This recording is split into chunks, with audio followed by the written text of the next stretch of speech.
नमस्कार. सेतू अभ्यासक्रम इयत्ता तिसरी गणित आणि आज दिवस आहे आपला 45वा. विद्यार्थी मित्रांनो, 45वा दिवस हा सेतू अभ्यासक्रमातील आपला शेवटचा दिवस. मग या शेवटच्या दिवशी खरं पाहिलं तर आज आपली आहे चाचणी क्रमांक 3. त्या चाचणी क्रमांक 3 साठी तुम्हाला मी एक नमुना प्रश्नपत्रिका इथे देत आहे. ती प्रश्नपत्रिका तुम्ही समजून घ्या. प्रश्नांची उत्तरे कशा पद्धतीने सोडवायची आहेत ते समजून घ्या. चुका होणार नाही त्या दृष्टीने लक्ष द्या.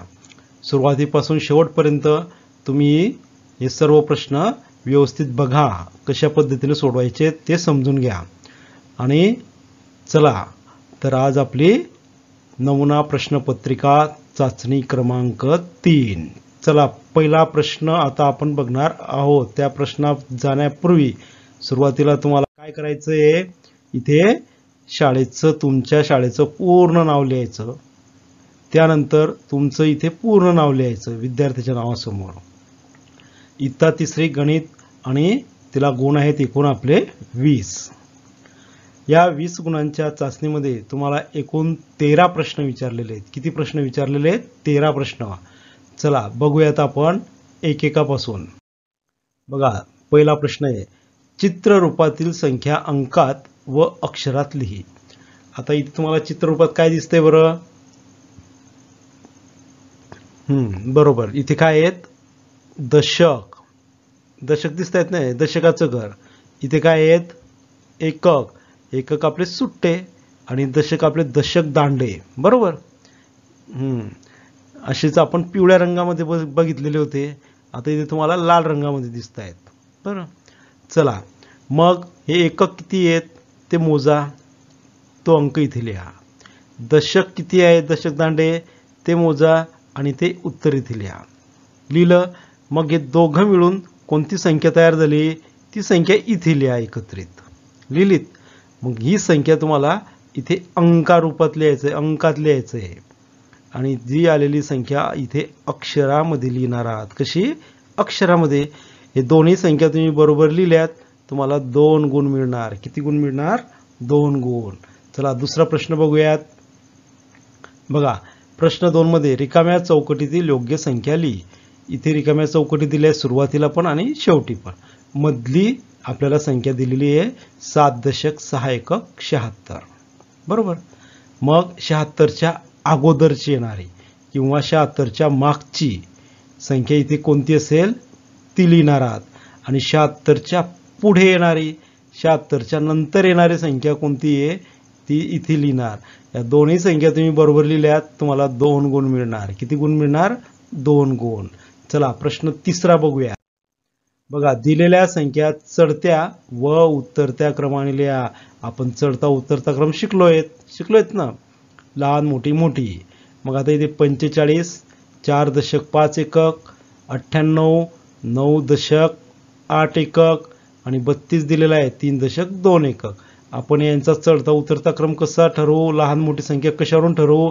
सर्व 2 अंकी संख्या आहेत. बरोबर. मग कोणत्या अंकाचा विचार करणार आपण? दशक स्थानचा. बरोबर. दशक स्थानच्या अंकामध्ये जो लहान मोठा असेल तो ठरवायचा. आणि चढता क्रम इथे दिलेला आहे. चढता क्रम म्हणजे लहान संख्या त्यापेक्षा मोठी आणि सर्वात मोठी. उतरता क्रम कसा लिहितोय आपण? चढत्या क्रमाच्या उलट, म्हणजे सर्वात मोठी त्यापेक्षा लहान आणि सर्वात लहान. अशा पद्धतीने हा आपण कोणता क्रम? उतरता क्रम. हे दोन्ही क्रम तुम्ही बरोबर लिहिले, तुम्हाला 2 गुण मिळणार. किती? 2 गुण. चला प्रश्न क्रमांक 4 बघूयात. बघा, प्रश्न 4 मध्ये काय सांगितलं आपल्याला? टप्पा ओळख व संख्या लिही. आता टप्पा ओळखण्यासाठी तुम्हाला इथे संख्या दिलेल्या आहे 3.3 एकक 33, 3.6 एकक 36. मधला किती संख्या कमी दिसत आहेत तुम्हाला? 34 आणि 35 2 संख्या कमी दिसत आहेत. मग हा कितीचा टप्पा आला? मग तसाच संबंध कुठे असेल? या संख्येचा 36चा आणि इथला. जसा 33 आणि 36 जो फरक आहे तोच फरक 36 आणि या संख्येचा असेल. इथे आलेली संख्या अधिक हा फरक सर्वांचा सारखा असेल, टप्पा सारखा असेल. मग इथे जर 2चा फरक आला तर इथे कितीचा येईल? हा म्हणजे याच्यामध्ये दोन संख्या कमी आहेत आणि याच्यापेक्षा ही संख्या कितीने मोठी दिसते तुम्हाला? 33 आणि 36 3 आणे आहे. मग तशीच ही संख्या याच्यापेक्षा कशी असेल? मोठी 3 आणेच. मग ही पण 3 आणेच. या अंक जर तुम्ही बरोबर लिहिले दोघे ठिकाणी तर तुम्हाला 2 गुण मिळतील. चला प्रश्न 5वा बघूया. बघा, रामरावाच्या शेतात आज 38 टोपल्या भेंडीच्या, किती? 38 टोपल्या भेंडीच्या व 54 टोपल्या गवारीच्या निघाल्या. 54 आणि 38 टोपल्या भेंडी आणि गवार. तर त्यांच्या शेतात अजून एकूण किती टोपल्या भाज्या निघाल्या? आज एकूण किती टोपल्या भाजीच्या निघाल्यात? मग उत्तर बरोबर आला तर 1 गुण मिळणार आहेत. मग तुम्हाला काय करावं लागेल? या 38 टोपल्या भेंडीच्या इथे घ्याव्या लागतील. 38 3.8 टोपल्या भेंडीच्या, त्याखाली 54 टोपल्या गवारीच्या, इथे 54 टोपल्या गवारीच्या. मग इथे तुम्हाला लिहावं लागेल आज एकूण टोपल्या भाजीच्या निघाल्या. किती निघाल्यात? मग एकूण विचारलं म्हणजे काय करावं लागणार आपल्याला? एकूण विचारले म्हणून या दोघांना मिळवावं लागेल. मग इथे मिळवल्यानंतर उत्तर येईल. मग ते उत्तर जर तुम्ही बरोबर लिहिलेलं असेल, काढलं असेल, 1 गुण मिळणार. चला प्रश्न 6वा बघूया. राहीने एकूण 91 उदाहरणे सोडवली. किती? 91. त्यापैकी 48 उदाहरणे बेरजेची होती. 48 उदाहरणं कोणती आहे? बेरजेची. आणि उरलेली वजाबाकीची होती. तर तिने वजाबाकीचे किती उदाहरणं सोडवली? आपल्याला वजाबाकीची उदाहरणं दिलेले नाहीत, ती काढायची आहेत. कसे काढणार? तर 91 मधून आधी आपल्याला काय करावं लागेल? 48 कमी करावं लागतील. आलेले उत्तर म्हणजे वजाबाकीची उदाहरणं. मग 91 उदाहरणे, इथे एकूण उदाहरणे, इथे किती? 91 एकूण उदाहरणे. मग त्यातनं कमी केले आपण 48. इथे 4 आणि 8 4.8 एकक, 9.1 एकक मधून 4.8 एकक आपल्याला कमी करावं लागेल म्हणजे बेरजेची उदाहरणे. इथे काय लिहू आपण? बेरजेची उदाहरणे. आणि आलेली क्रिया केल्यानंतर, वजाबाकी केल्यानंतर जे उत्तर येईल ते काय करणार आहोत? वजाबाकीचे उदाहरणे. असं उत्तर बरोबर आलं म्हणजे 1 गुण. चला प्रश्न 7 बघूया. बघा, प्रश्न क्रमांक 7 मध्ये दिलेली रक्कम मिळवण्यासाठी कोणत्या नोटा व कोणती नाणी घ्यावी? आता इथे नोटा कोणत्या घ्यायच्या आणि नाणी कोणती घ्यायची ते विचार करावा लागेल. त्या खालील चौकटीत बरोबर अशी खूण करायची आणि रुपये किती घ्यायचे तुम्हाला? 57. ही मुलगी काय सांगते? 57 रुपये या बचत बँकेत टाकायची तिला, बरोबर, म्हणून तिला 57 रुपये सांगितले. मग 57 रुपये घेण्यासाठी तुम्हाला याच्यातून 50ची नोट घ्यावी लागेल का? 10ची घ्यावी लागेल का? 5ची, 5चं नाणं, 2चं नाणं आणि 1चं नाणं. याच्यातून काय काय घेणार तुम्ही? त्याच्या डब्याखाली तुम्हाला बरोबर जे असतील त्याच्या खाली बरोबर खूण करायची आहे. आणि जी घ्यायची नाहीये तो डब्बा रिकामा सोडून द्यायचा. तो डब्बा काय करायचा? रिकामा. जे घेणार, समजा 50 घेतलेत, बरोबर खूण. 10 घेत असाल, गरज असेल त्याच्या खाली खूण. 5 घेत असाल त्याच्या खाली खूण. 2 घेत असाल त्याच्या खाली खूण. 1चं नाणं घेत असाल खूण. आणि घेत नसाल तर रिकामा सोडायचा. असे 57 रुपये घ्यायचे. किती? 57 रुपये. चला प्रश्न 8वा बघूयात. तुझ्या घराच्या दरवाजाला तोरण खरेदी करायची आहे. कशाला? घराच्या दरवाजाला. दरवाजाची लांबी किती विती आहेत? बघा, दरवाजाची लांबी तुला वित म्हणजे मोजायची आहे. आपण वित मध्ये मोजणं बघितलंय ना, ते वित मध्ये मोजायचे. ते मोजून लिही. तर तुला ते किती वित आहेत ते इथे लिहायचे आहेत. बरोबर लिहिले, 1 गुण. प्रश्न 9. सर्वात जड वस्तूला रिंगण कर. आता सर्वात जड वस्तू कोणती आहे तिला रिंगण करायचंय. बघा, इथे तुम्हाला दिसतंय ना कलिंगड, हे दिसतंय तुम्हाला सफरचंद, आणि हे दिसतंय तुम्हाला पेरू. याच्यामध्ये कोण जड असेल? कोण सांगा? तिघांमध्ये कोण जड असेल त्याला अशा प्रकारचं रिंगण करायचंय. समजलं? असं रिंगण त्या चित्राच्या भोवती काढायचंय तुम्हाला. बरोबर काढलं 1 गुण मिळणार. चला प्रश्न 10वा बघूया. सर्वात कमी पाणी कोणत्या भांड्यात मावेल? त्या भांड्याखाली खालील चौकटीत बरोबर अशी खूण कर. बरोबर केली तर 1 गुण मिळणार. बघा, हा ग्लास, ही वाटी, ही बादली आणि हा जग.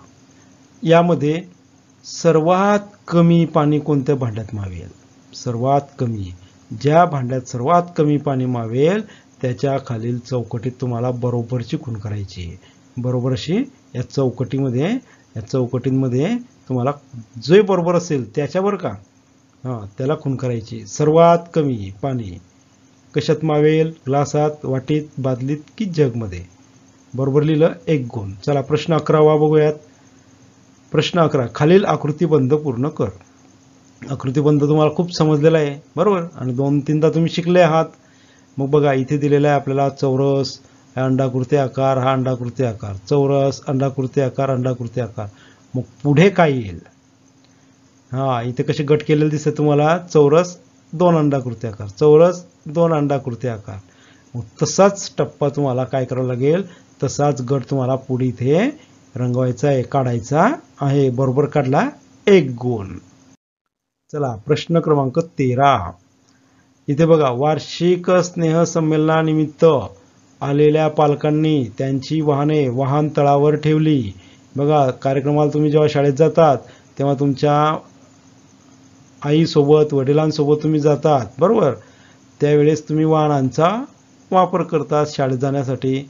त्यांची संख्या खालीलप्रमाणे आहे आणि सर्व उत्तर दिले तर गुण 3 मिळणार आहेत. इथे वाहनं दिसत आहेत, तुम्हाला दिसत आहेत ना या रांगेमध्ये वाहने, आणि ही वाहनांची संख्या आहे. बघा, सायकल, किती सायकली आहेत? 1 2 3 4 5 6, म्हणजे वाहनतळावरती 6 सायकली होत्या. मोटरसायकल, किती मोटरसायकली आहेत? 1 2 3, म्हणजे वाहनतळावरती 3 मोटरसायकली होत्या. कार, किती कार आहेत? 1 2 3 आणि 4, वाहनतळावर 4 कार होत्या. रिक्षा, रिक्षा किती आहेत? 5, म्हणजे हे वाहनांची संख्या दिलेली आहे. 6 सायकल, 3 मोटरसायकल, 4 कार आणि 5 रिक्षा आहेत. मग या सारणीवरून आपण माहितीचं व्यवस्थापन शिकलोत ना, त्या माहितीवरून आपल्याला प्रश्नांची उत्तरं द्यायची आहेत. कोणते प्रश्न आहेत? चला बघूयात ते प्रश्न आता. चला हे बघा प्रश्न. वाहनतळावरील सर्वात जास्त वाहने कोणती? आता बघा, आता तुम्ही इथे विचार करायचा, इथे सर्वात जास्त वाहन कोणतं आहे त्याचं नाव तुम्हाला इथे लिहायचं आहे पहिल्या समोर.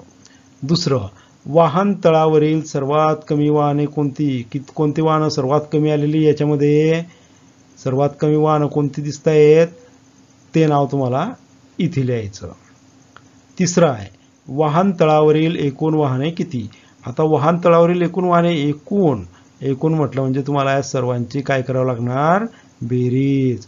म्हणजे सर्व वाहनं एकूण किती आहेत तो अंक तुम्हाला इथे लिहायचा आहे. हे सर्व मोजून घ्यायचे, सायकली, मोटरसायकल, कार, रिक्षा किती झालेत तो अंक इथे लिहिणार आहात. जर हे तिन्ही प्रश्नांची उत्तर तुम्ही बरोबर लिहिलीत तुम्हाला 3 गुण मिळणार आहेत. विद्यार्थी मित्रांनो, तुम्हाला चाचणी सोडवण्यासाठी हार्दिक हार्दिक शुभेच्छा. आणि मला निश्चित खात्री आहे तुम्ही जर आपले सर्व व्हिडिओ बघितलेले असतील तर तुम्ही निश्चितच 13चे 13 प्रश्न सोडवून 20 गुण नक्कीच मिळवणार, बरोबर की नाही? आणि बघा, आज तुम्हाला ही नमुना चाचणी देत आहोत, पण येत्या 2-3 दिवसामध्येच तुम्हाला याची नमुना उत्तर चाचणी सुद्धा मिळणार आहे. का मिळणार आहे ती?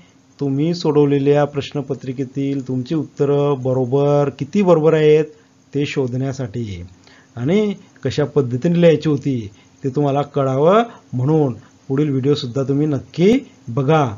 आणि हो मित्रांनो, आपला सेतू अभ्यासक्रम जरी संपत असला तरी सुद्धा पुढील आपल्या अभ्यासाचे व्हिडिओ, आपले नवनवीन शैक्षणिक व्हिडिओ, तुमच्या वर्गासाठीचे वेगवेगळ्या विषयांचे सर्व विषयांचे व्हिडिओ तुम्हाला या आपल्या चॅनलला मिळणार आहेत.